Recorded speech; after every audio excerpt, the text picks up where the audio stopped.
inversión que hace la Administración General del Estado en materia de ayudas a la investigación tiene un retorno, obviamente, un retorno en comunidades autónomas. Me estoy centrando, lógicamente, en lo que son las ayudas que proceden del AGE y que van a la Administración, en este caso a las comunidades autónomas. Aquí tenemos un poco esta distribución del retorno a comunidades autónomas, tanto de las ayudas a investigación en salud como las específicas en adicciones, que tienen, como veis, otra magnitud, que están en otro eje. Y bueno, pues tenemos que Cataluña, la Comunidad de Madrid, Andalucía y Valencia, como probablemente sepáis, y después ya Galicia, Navarra, País Vasco, Castilla y León, etcétera, son las comunidades que más fondos reciben en términos absolutos. Lógicamente, esto depende de las estructuras y también de las redes, ¿no?, que hay en cada comunidad autónoma. Si nos centramos en lo que ha hecho la delegación en los últimos años, aquí hemos cogido para estas pequeñas presentaciones o estas aportaciones muy genéricas el tiempo que va entre el 2015 y el 2021, las ayudas financiadas por la delegación en ese periodo. Tenemos una distribución muy similar a la que hay en el conjunto del Estado. Aquí tenemos el conjunto de proyectos solicitados y proyectos financiados por comunidades autónomas. Como veis, pues es una distribución pues muy similar a la que hemos visto antes: Cataluña, Comunidad de Madrid, Comunidad Valenciana, Andalucía. Un tema interesante y que a vosotros os interesa, lógicamente, más de cerca es el ratio, vamos a decir, de financiación, tanto en los proyectos que se financian, de los que se presentan, como porcentaje de financiación. Sobre esto hablaremos más veces. Aquí tenéis en estos últimos años esta distribución. Como veis, ha sido dispar. Es verdad que cada año ha habido un cierto crecimiento del número de proyectos financiados, pero esto está muy en relación con la serie que veis en línea, que significa la cantidad de dinero que hay. Cuando hay más dinero, obviamente se financian más proyectos, eso es evidente. Entonces, no obstante, aunque hay una cierta tendencia a un mayor número de proyectos subvencionados con ayudas, y la serie naranja lo que os muestra es el porcentaje de financiación sobre lo solicitado, que es un tema importante. Al final, el promedio de estos años, desde el 2015, lo tenéis a la derecha, un 26% de promedio de proyectos son financiados y se financia con un promedio de un 51% de lo que se ha solicitado. Estos temas, evidentemente, son fundamentales. Hay bibliografía sobre cuál es el ratio idóneo de proyectos subvencionados. No vamos a entrar, lógicamente, en esa discusión, pero sí que es cierto que nosotros somos los primeros interesados en que los proyectos que se financien sean los mejores, obviamente, la excelencia, y que además se financien con la mayor cantidad de dinero posible, porque esto es lo que es bueno para vosotros, por supuesto, y también para nosotros, porque nos acerca a un cumplimiento pleno de los objetivos. Este 51%, vamos a decir que podría ser mejorable. El problema que solemos tener es que no se distribuye homogéneamente en los 3 años o en las distintas anualidades que tenían los proyectos. Este es un problema importante y luego vamos a comentar algo de eso, porque hemos hecho una pequeña variación para mejorar ese problema. Quiero decir que muchas veces una financiación puede ser el 51% de promedio en los 2-3 años que dure el proyecto, pero a lo mejor tiene una financiación de 100% el primer año, pero un 15% en el tercero. Claro, esto es un poco complicado. Tenemos algunas herramientas que hemos diseñado, que hemos hecho, para poder facilitar y minimizar este problema, y que os iremos contando. Bien, en cuanto a la distribución de proyectos, sabéis, los que tenéis experiencia de otros años, que presentamos o pedimos que asignar los proyectos dentro de estas áreas de salud que veis ahí, ¿no? Social, servicios de salud pública, epidemiológica, clínica y básica. Esta es la evolución de los últimos años en cuanto a la distribución por áreas de salud y, como muchos también conocéis, la básica, el área básica, investigación básica e investigación clínica son las más representadas en nuestras ayudas. Es verdad que, hay un cierto estancamiento en los últimos años, pero son claramente las que se llevan más del 50% de los proyectos. También es cierto que, esta clasificación es un tanto arbitraria, porque muchos proyectos están en mezcla, vamos a decir, ¿no? Son difíciles de atribuir, ¿no?, en un área o en otra. El apoyo a la investigación básica también es un tema de discusión que nos podría abrir mucho. Es verdad que insistimos mucho en la necesidad de la aplicabilidad, como no puede ser de otra manera, y la aplicabilidad de las investigaciones creo que es considerable. Eso no significa que no se mantenga una línea de básica que lleva años, pero hay que considerar el tema de la aplicabilidad y también el tema de que ciertas líneas, probablemente apoyadas durante muchos años, pues también es verdad que la continuidad en ciertas líneas tiene que tener unos ciertos parámetros de control, porque si no estamos financiando un poco siempre lo mismo, ¿no? Bien, no solamente es importante la distribución en cuanto a áreas de salud, sino también la parte económica, ¿no? Lo que cada una de las áreas, vamos a decir, suele tener de financiación. No hay grandes diferencias, pero el área básica, aquí tenéis en la serie gris el promedio de la cuantía de las ayudas por área y en la verde el promedio de la cuantía que se ha solicitado. Esta diferencia no es muy grande, pero es verdad que el área básica es el que lleva un promedio mayor de ayudas, de cuantía en las ayudas, aunque los que más tienen volumen de solicitud son el área social. Tiene un cierto interés, las diferencias no son muy importantes, pero es verdad que también hay que considerarlo a la hora de la distribución de las ayudas y de una máxima eficiencia en las mismas. Y finalmente, porque tampoco vamos a entrar a perder mucho tiempo en esto y vamos a ir a aspectos más prácticos, también deciros, bueno, pues que uno de los temas que nos ha preocupado, como no puede ser de otra manera, es el apoyo a la equidad en cuanto a género en el tema de la investigación y en ese sentido, tanto la proporción de investigadoras principales como también el equilibrio en los equipos de investigación son dos de las prioridades que, como no puede ser de otra manera, tenemos en la delegación. Y aquí veis un poco la distribución. Es verdad que esto a veces ha dependido también del apoyo, el apoyo positivo que se haga a las investigadoras principales, pero aquí veis un poco la distribución entre investigadores e investigadoras principales en los últimos años, ¿no? Y como veis hay un equilibrio, entiendo que bastante razonable. Bien, como os digo, como esta jornada fundamentalmente es práctica y para que vosotros preguntéis no voy a perder más tiempo, voy a pasar la palabra a mi compañera Tania López Garrido. Por cierto, no me he presentado, pero me presentó ya el delegado antes, ¿no? Juan Carlos González Luque, creo que me conocéis algunos de vosotros. Y en cualquier caso, bueno, pues, como os digo, voy a pasar la pregunta para que empiece a abordar algunas de las características, sobre todo novedosas, de la convocatoria que llamamos ordinaria, que es la convocatoria que todos los años hacemos de investigación. Y sí que os pediría que algunos de vosotros que a lo mejor no tengan experiencia en esta convocatoria y tengan preguntas a lo mejor un poco más genéricas, etcétera, pues a lo mejor se las contestamos luego ya aparte o las dejamos un poco para el final. Vamos a centrarnos en las novedades y en aquellas cuestiones más definitorias. Cuando quieras, Tania, te paso la palabra. Muchas gracias, Juan Carlos. Buenos días a todos. Después de las generalidades y los datos que ha presentado tanto el delegado como de programas y siguiendo el programa del encuentro, pues vamos a pasar al punto novedades y aspectos destacables de las convocatorias previstas para 2022. Este año, bueno, como ya os ha comentado tanto el delegado como Juan Carlos, están previstas 2 convocatorias de ayudas para el desarrollo de proyectos de investigación sobre adicciones. Una es la convocatoria ordinaria anual de investigación y una convocatoria nueva financiada con fondos europeos también de investigación. Mi presentación se va a centrar en la primera, que muchos de vosotros sobradamente conocéis, y voy a intentar contar las novedades y también algunos aspectos destacables que hemos visto que año tras año generan dudas y consideramos importante destacar.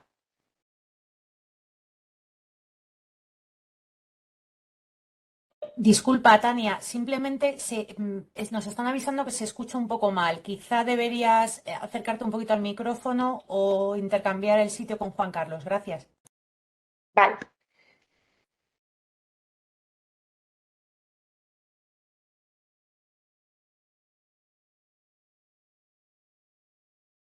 ¿Ahora se me oye mejor?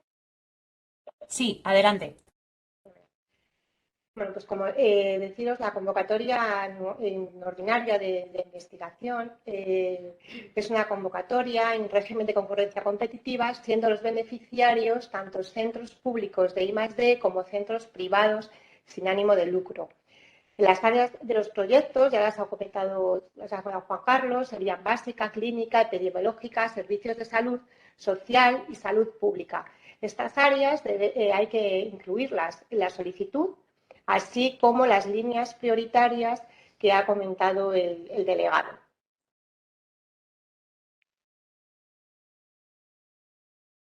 Vamos a repasar en orden cronológico de inclusión en la convocatoria como os decía, por un lado las novedades de este año, así como otros aspectos de interés. La principal novedad en la convocatoria de 2022 es que los proyectos a financiar pueden ser solo de 1 o 2 anualidades, pero no de 3 como venía siendo hasta ahora. El motivo de este cambio pues, es una razón práctica para equilibrar un poquito más los presupuestos y consideramos que puede ser positivo tanto para los beneficiarios como para la Administración. Como veis, y los créditos totales disponibles para las anualidades, como decía también Juan Carlos, no son iguales, se carga más la primera anualidad y luego vamos a ver a lo largo de la presentación herramientas que hemos intentado poner a disposición de los beneficiarios para intentar solucionar este problema. La primera anualidad tendría un crédito de 882.937 euros y la segunda anualidad un crédito de 237.853. Vamos a pasar a hablar un poquito de la solicitud. No hay ninguna novedad, pero consideramos importante que sepáis que esta solicitud se realiza a través de la aplicación informática SIGES, Sistema de Gestión de Subvenciones, y el plazo que tenéis para presentar la solicitud sería 1 mes a contar desde el día siguiente de la fecha de publicación del extracto de la convocatoria en el Boletín Oficial del Estado. El representante legal tiene que ser el firmante de esta solicitud. Podéis dar de alta gestores de proyecto para cumplimentar la solicitud, pero el firmante final tiene que ser el representante legal. Y esto es muy importante de cara a lo que hablaba el delegado, que me imagino que se intentará sacar las convocatorias lo antes posible. Entonces, el representante legal, además del investigador principal, tendrá que estar disponible para firmar esta solicitud. En relación a la documentación, todo bien establecido en la convocatoria, pero vamos a destacar el anexo 1, que debe estar firmado por el representante legal, y el anexo 2, que tiene que estar firmado por el investigador principal. Ambos anexos se cumplimentan automáticamente en la aplicación informática SIGES, deben presentarse en plazo y es importante que sepáis que no son subsanables. Pasando a otro apartado importante de requisitos de los participantes en los equipos de investigación y del personal contratado, bueno, toda la información de esto está en la convocatoria, pero vamos a centrarnos en aspectos destacables y alguna novedad del equipo de investigación. El equipo de investigación lo conforman de 4 a 10 miembros, incluido el investigador principal, y en relación a las incompatibilidades, que es un tema que muchas veces genera dudas y controversias, como podéis ver en la tabla, no se puede ser investigador principal de más de 2 proyectos en la misma convocatoria ni en otra, como podéis ver en la tercera fila. Luego veremos una salvedad. Pero sí se puede, como aparece en la primera fila, ser investigador principal de un proyecto y miembro de equipo de investigación no IP en otro. Y también, como veis en la segunda fila, se puede ser miembro de equipo de investigación de hasta 2 proyectos. Por último, como veis en la cuarta fila, no se puede ser investigador principal en un proyecto y 2 o más miembros del equipo de investigación en otros proyectos. Pero, ¿qué pasa si presentáis en relación al investigador principal más de un proyecto siendo investigador principal? Pues en este supuesto solo se considera admitida la primera solicitud de las presentadas, quedando la segunda y las siguientes no válidas. Y en el caso de equipo de investigación, sí os podéis presentar en la convocatoria en más de un proyecto como miembro del equipo de investigación, pero en el caso de que tras la resolución de concesión de la convocatoria algún miembro de algún equipo incumpliera las condiciones, deberá solicitar la renuncia a su participación en el proyecto o proyectos que elija. Novedades. Como veis en el cuadro de la derecha, sí que es importante destacar que esta incompatibilidad que hemos contado no afecta a la convocatoria de fondos europeos. Es decir, sí podéis presentaros como investigador principal de la convocatoria ordinaria y además os podéis presentar como investigador principal de la convocatoria de fondos europeos. Me imagino que esto luego lo comentará también mi compañera, pero es importante esta novedad. En esta diapositiva podéis ver los criterios y el proceso de la valoración de los proyectos. Esto no ha cambiado, pero bueno, vamos a repasarlo un poquito. Hay 3 fases de valoración de los proyectos. La primera fase, en la que se valora la calidad y la viabilidad del proyecto. Esta valoración, como muchos sabéis, se hace por pares, por evaluadores externos, y en el caso de que las 2 evaluaciones fueran discrepantes, se haría una tercera evaluación dirimente. La segunda fase es la fase de interés territorial, donde las comunidades autónomas, donde radique el domicilio fiscal de la entidad solicitante, nos emiten un dictamen según la importancia que tenga el proyecto en su territorio. A veces esta fase la realiza el propio órgano instructor, por ejemplo, en casos en que las entidades no sean dependientes de ninguna comunidad autónoma. Y luego, pasando a la fase 3, esta fase la realiza la comisión de evaluación y en esta fase se tienen en cuenta aspectos como la presencia equilibrada de investigadores e investigadoras, que ha comentado antes Juan Carlos, que los proyectos incluyan una estancia en AIDA, que los proyectos incluyan contratos predoctorales o que el plan de difusión de resultados esté abierto a la ciudadanía y en gestión abierto. Con todos estos criterios se obtiene una puntuación y en el caso de empate se priorizaría, viene muy específica la convocatoria cómo se hace, pero se priorizaría la fase 1. Pasando a la tramitación y resolución, nos vamos a centrar en un apartado que año tras año hemos visto que genera algún tipo de duda. Es verdad que ahora veremos que desde el año pasado una novedad y bueno, yo creo que ha sido para mejor y hemos mejorado en este aspecto, pero bueno, vamos a mirar este apartado que sería la presentación del certificado de previsión de gastos CPG adaptado. Cuando la propuesta de asignación económica es inferior a la solicitada, el beneficiario debe presentar un CPG adaptado en un plazo de 5 días desde la notificación. Como os decía, desde el año pasado, desde la convocatoria de 2021, esta adaptación se hace directamente en SIGES. Antes, no sé si os acordaréis, algunos de vosotros seguro que lo sabéis, se mandaba por email un Excel que debíais devolver, a veces las casillas no cuadraban, se bloqueaban y bueno, yo creo que haciéndolo directamente en la aplicación SIGES ha sido una ventaja para todos. Entonces, directamente, lo primero que tiene que realizar cuando se notifica la resolución, nosotros tenemos que solicitar que ya se pueda en SIGES hacer esta adaptación y el investigador principal tiene que hacer la adaptación. ¿Cómo? Pues a los tiempos propuestos, a las cuantías, desglosado por anualidades y por conceptos. Entonces rellena en SIGES directamente en cada casilla de concepto y modifica todo en las 2 anualidades y también rellena un cuadro que es una memoria, una modificación técnica en donde el investigador principal explica los cambios y asimismo hace constar que no se modifica el objeto ni la finalidad de la solicitud, ni los criterios de valoración. Es decir, si en la solicitud el proyecto tenía un contrato predoctoral y este contrato, como os he dicho antes, en los criterios de valoración da puntos, no podemos en el CPG adaptado quitar ese proyecto predoctoral. Este contrato predoctoral, perdón.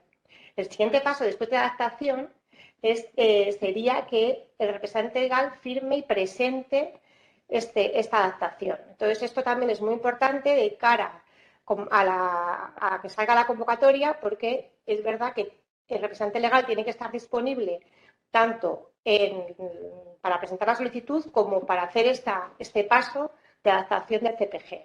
Y luego el último paso sería el órgano instructor el que tiene que validar toda esta información y este cambio. Bueno, este proceso viene muy definido en el Manual del Ciudadano de la aplicación SIGES y en la guía de convocatoria y justificación que podéis encontrar en la web. Por último, deciros que la no presentación en el plazo indicado de este certificado de previsión de gastos adaptado, pues significaría la renuncia a la subvención. Continuando con la cuantía y el abono de las ayudas económicas otorgadas, esto viene también de la convocatoria, pero vamos a centrarnos en 3 puntos que hemos considerado importantes. Uno, porque es novedad, y los dos, porque son aspectos a destacar. En relación a gastos de personal y material inventariable, esto es una novedad que hemos incluido, y es que en el caso de proyectos de desarrollo plurianual, estos gastos deben imputarse independientemente de la fecha de su evento, la fecha en la que se prevea su ejecución. Esto, como se ha comentado antes, tiene una cuantía mayor, pues yo creo que va a facilitar este tema. Entonces, importante que el gasto de personal y material inventariable deberán imputarse a la primera anualidad en caso de proyectos de 2 anualidades. Por otro lado, los gastos de viajes, diferenciamos gastos de viajes inherentes o necesarios para la realización de los proyectos, que no podrán superar en su conjunto y para anualidad el 5% del importe subvencionado total, salvo que por la naturaleza del proyecto se justifique y con autorización previa del órgano instructor, y gastos de viaje derivados de la difusión de proyectos que solo se podrán imputar en proyectos plurianuales y solo se imputarán a la segunda anualidad.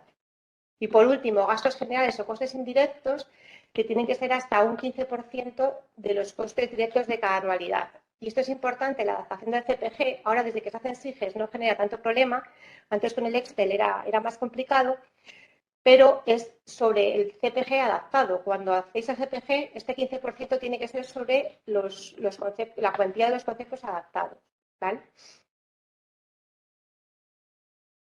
Pasando a la realización de la investigación, bueno, como sabéis, se pueden a lo largo de la ejecución presentar solicitud de autorización de modificación presupuestaria. Estas solicitudes, el documento de solicitud, debéis presentarlo en SIGES como adjuntar documentación, pero una novedad que tenemos este año es que aunque el órgano instructor autorice también como documento este cambio, esta modificación, también lo podemos validar a través de SIGES a tiempo real. Y esto es importante porque los beneficiarios vais a poder ver a tiempo real todos estos cambios. En relación a la ampliación de plazo para finalizar el proyecto, esto no genera ninguna novedad, pero bueno, vamos a comentarlo. Hay que solicitarlo también a través de SIGES. Solo se puede aplicar a la segunda anualidad en proyectos plurianuales y el plazo son 6 meses a partir de la fecha de finalización del proyecto inicialmente contemplada en la concesión. En relación a la justificación, bueno, como sabéis, todos los documentos justificativos están en la guía de justificación. Es importante resaltar que hay que presentar la justificación por cada anualidad y el plazo pues serían 2 meses desde el día posterior a la finalización de la ejecución de actividades en los casos de la primera anualidad de proyectos de 2 anualidades y 2 meses desde el día posterior a la finalización de la ejecución la relación del proyecto en los proyectos al final, cuando se acabe el proyecto. Todos estos modelos, como os decía, están en la guía, incluido el modelo de resumen técnico final. Como sabéis, cuando acabe el proyecto debéis presentar un resumen técnico final, que es el que publicamos en nuestra web, y el modelo para hacerlo también está en la guía. Por último, habrá el traspaso de remanentes que se realice entre las 2 anualidades. Esto hay que comunicarlo por SIGES. No es necesaria una autorización expresa, pero sí que tenéis que comunicarlo y hay que hacerlo ¿cuándo? Antes de la finalización del plazo de justificación de la primera anualidad. Y ya por último, voy a comentar 2 pinceladas de cambios que va a haber en el anexo 2. Por un lado, en el apartado 2, en la tabla del equipo de investigación, tiene 5 columnas. La cuarta antes venía a cargo y generaba un poquito de duda y lo hemos cambiado y ahora va a aparecer IP y hay que señalar sí o no. Pues en uno habrá que señalar sí y el resto, pues lógicamente será no.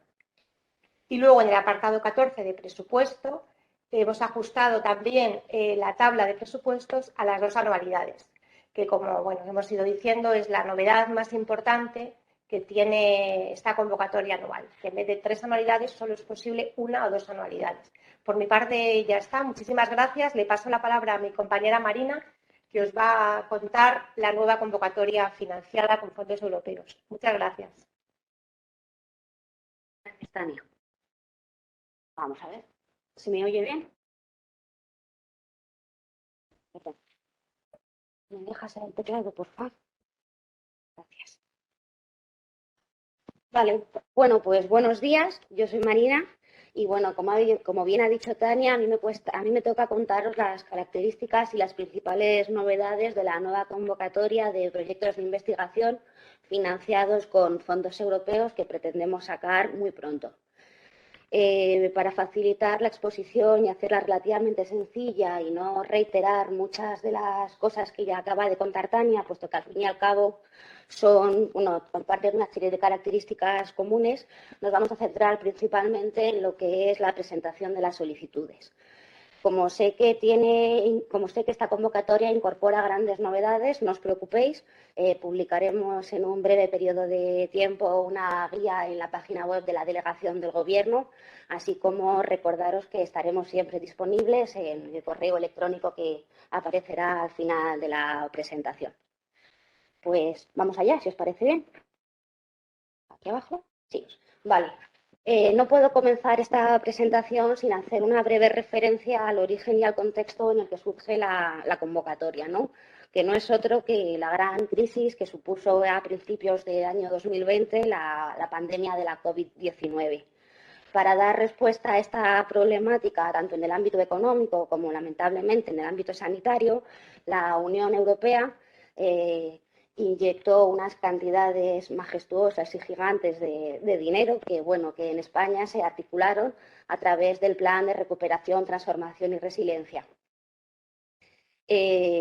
No me parece pertinente entrar en toda la desagregación del Plan de Recuperación, Transformación y Resiliencia, pero sí que me parece interesante citar que la convocatoria que ahora mismo nos ocupa en las manos se inserta en el componente 18, en versión 2, programa 4, y que se dota ahora mismo de 1.050.000 euros, que, como bien adelantaba el delegado al principio de la presentación, cabe la posibilidad, y estamos cruzando los dedos, de que se duplique para alcanzar la cuantía de 2.100.000 euros.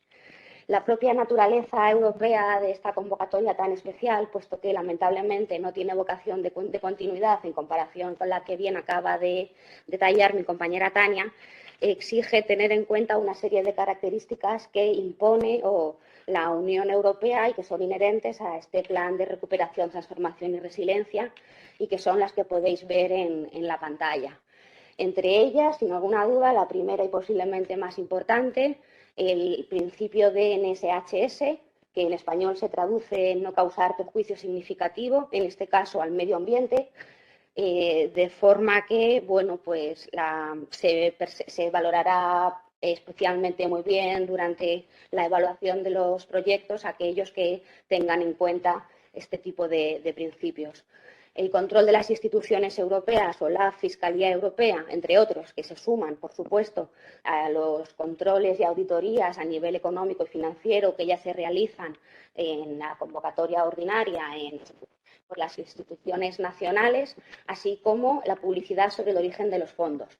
Como bien podéis ver en la esquina inferior derecha, además de incluir la imagen del Gobierno de España, el Ministerio de Sanidad y Delegación de Gobierno para el Plan Nacional sobre Drogas,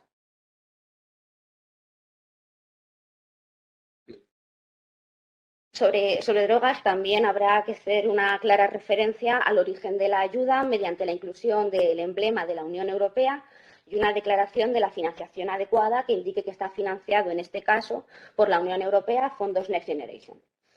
Así que, nada, esta es la introducción. El proyecto. ¿Qué deciros sobre el proyecto? Me parece interesante destacar una serie de aspectos fundamentales muy a tener en cuenta a la hora de elaborar el proyecto, y para facilitar la exposición los hemos resumido en unos 5 puntos. El primero de ellos, objetivos, que ya los ha explicado muy bien el delegado al inicio de la exposición. Todos los proyectos que se presenten tienen que tener por objetivo la prevención y la atención a las adicciones, así como la adscripción a una línea prioritaria que también ha defendido y explicado muy bien el delegado, que ya las veis allí escritas. Novedades importantes también muy a tener en cuenta a la hora de elaborar el proyecto: la cuantía solicitada, mínimo 100.000 euros y máximo 350.000 euros. Cualquier proyecto que solicite una cuantía o bien por debajo o bien por encima no será inadmitido. En este punto, dado que es una pregunta que tenéis generalmente mucho, nos parece pertinente mencionar que es importante no confundir la cuantía solicitada con el coste total del proyecto, que en todo caso podrá ser evidentemente muy superior a esos 350.000 euros que se establece como límite superior para la cuantía solicitada. Ay, perdón. Es que roza y hace ruido el papel. Disculpadme, lo siento. Duración y pago. Otra de las principales novedades de esta convocatoria financiadas con fondos de la Unión Europea. La duración la podrá elegir la entidad solicitante, en concordancia evidentemente con el investigador principal, y tendrá que ser de un máximo de 18 meses, que se contará, como bien incidiremos después, a contar desde el día siguiente de la publicación de la resolución. Reitero, 18 meses. ¿Qué consecuencias tiene esto? Desaparecen las anualidades y, por tanto, se procede a un pago único y anticipado antes de la ejecución del proyecto. La desaparición de las anualidades, no obstante, no exime de la desaparición de la necesariedad de elaborar un informe de seguimiento o memoria técnica a mitad del plazo de ejecución, que en este caso se ha determinado pues, a los 9 meses. Y por último, un punto que no supone ningún tipo de novedad, pero sí nos parece muy interesante resaltarlo, es que el proyecto, con independencia de que reciba subvención y ayuda de la delegación del Gobierno para el Plan Nacional sobre Drogas, puede ser financiado por otro tipo de ayudas, subvenciones, ingresos o incluso fondos propios, siempre que se respete una serie de condiciones, que son las que aparecen en la pantalla. Se prohíbe la sobrefinanciación, entendiendo por sobrefinanciación el hecho de que la suma de las ayudas no puede ser superior al coste del total del proyecto, así como se prohíbe la doble financiación, que es una de las exigencias en las que la Unión Europea ha incidido mucho más, y se entiende por ella el hecho de que se debe imputar claramente, no se puede, imputar un mismo gasto a varias subvenciones diferentes. En el caso de percibir otras subvenciones o ayudas o ingresos, en todo caso será necesario presentar el anexo 4. Disculpadme el error, pero se nos ha olvidado poner en la transparencia el anexo 5, perdón. Vale, bien, siguiente diapositiva. Gastos subvencionables. En esta diapositiva no voy a incidir mucho, puesto que más o menos Tania se mantienen las mismas características y son las mismas, es prácticamente lo mismo que ha dicho mi compañera Tania, pero sí que me gustaría resaltar la novedad que aparece, bueno, ustedes lo ven ahí bien, que pone novedad claramente en la última línea de la diapositiva. Dentro de lo que son los gastos subvencionables se podrá incluir el informe de auditor para revisar la cuenta justificativa, siempre que se respete un máximo del 6% de la cuantía solicitada y siempre que no se superen los 15.000 euros. Disculpad, por favor, otro error, pone 150.000 y son 15.000. Si decíamos que la transparencia anterior no supone grandes novedades, aquí es donde prácticamente todas las novedades y los hechos diferenciales aparecen. Sé que hemos insistido mucho con la aplicación SIGES y, bueno, pues en este caso concreto hemos decidido que no vamos a utilizar la aplicación SIGES a la hora de tramitar, ni solicitar, ni ejecutar la presentación de las solicitudes.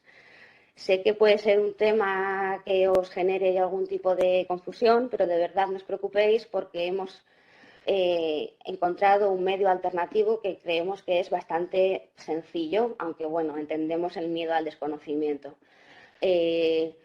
La presentación de la solicitud se llevará a cabo a través de la sede electrónica del Ministerio de Sanidad, en la que bueno, ya os pasaremos el debido enlace para facilitaros el acceso, en el que podréis encontrar un formulario en el que habrá que rellenar una serie de campos.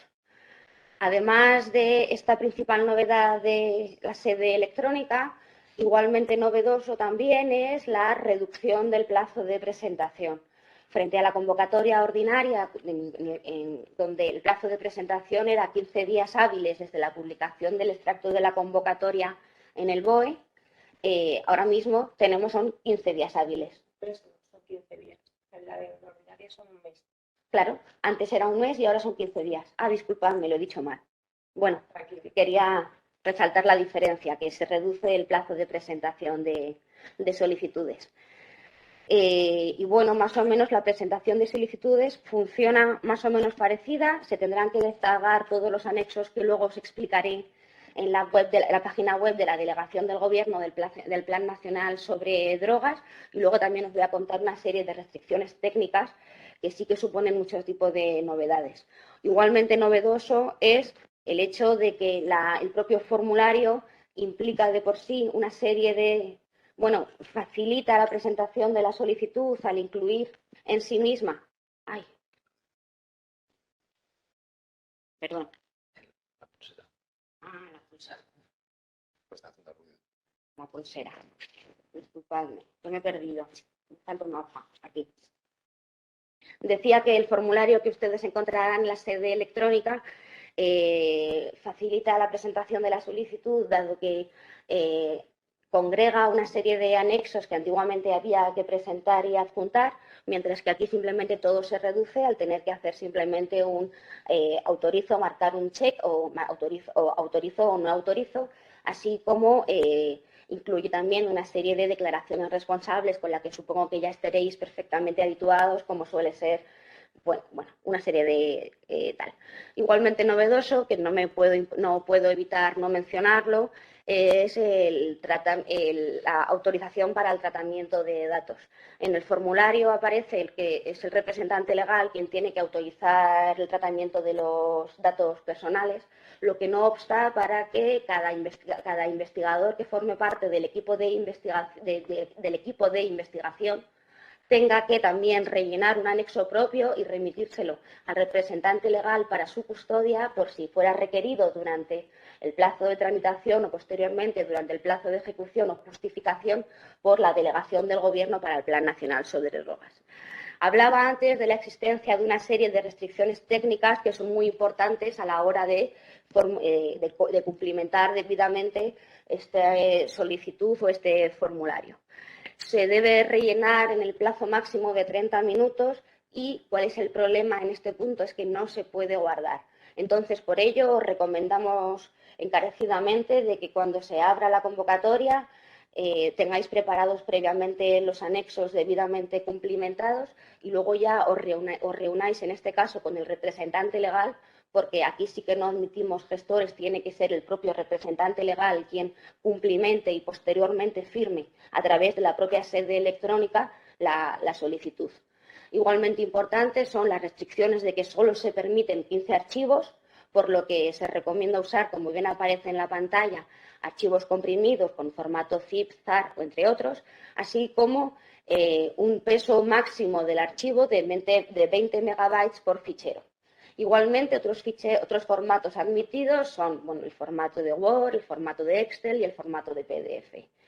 Igualmente relevante es la novedad, una de las novedades también relevantes de esta convocatoria es que no se admite el formato XIG.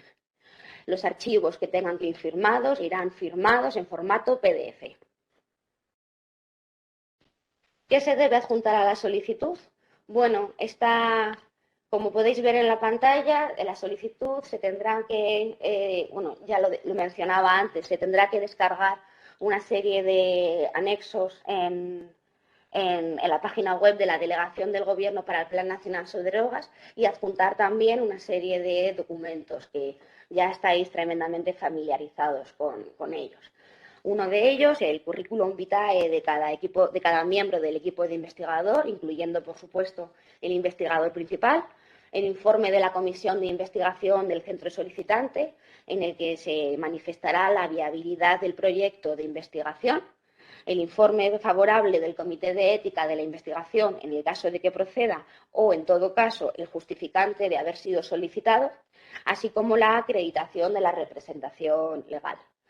Si el centro solicitante fuera una entidad privada, también habrá que presentar una copia autenticada de los estatutos, la copia autenticada de la constitución de la entidad solicitante y una copia electrónica del NIF.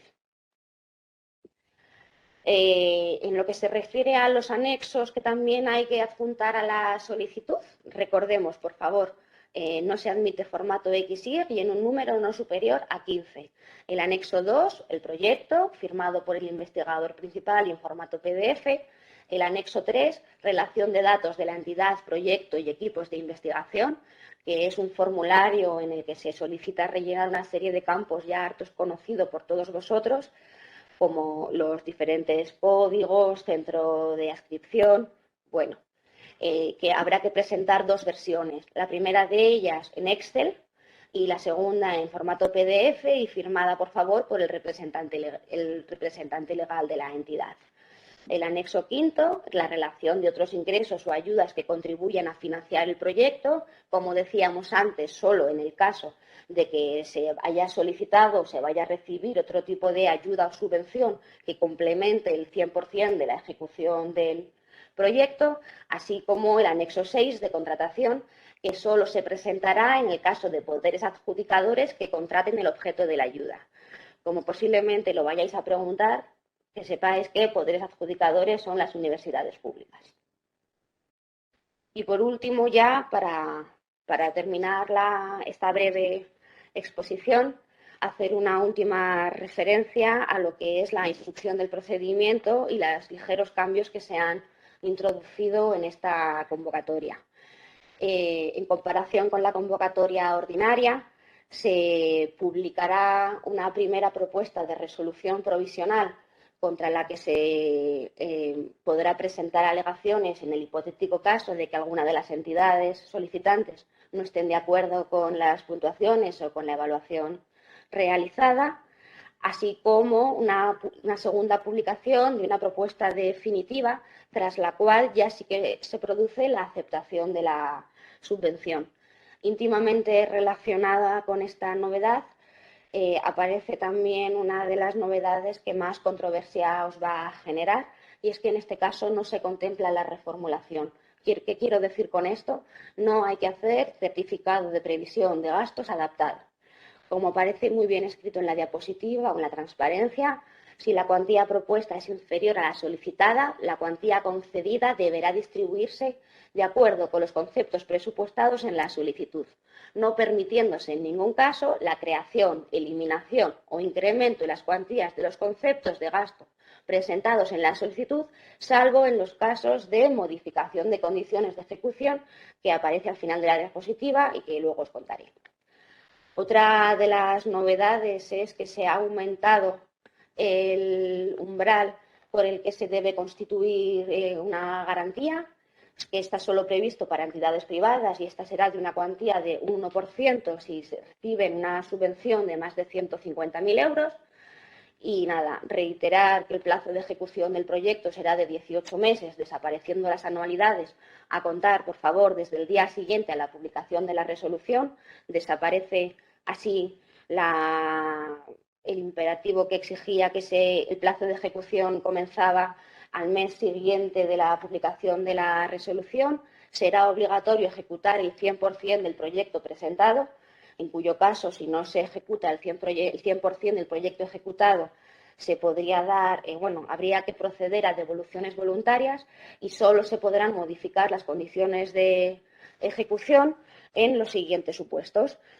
Modificación en las estimaciones de costos por encima de los ya incluidos en la previsión inicial, modificación de actividades de carácter presencial por otras no presenciales y superación del 5% de los costes de viajes inherentes o necesarios. Ya para terminar, este cambio en las modificaciones de condición de ejecución deberá solicitarse en todo caso 2 meses antes de la finalización del plazo de ejecución y deberá ser aprobado por la Delegación Nacional para el Plan Nacional sobre Drogas. Muchas gracias.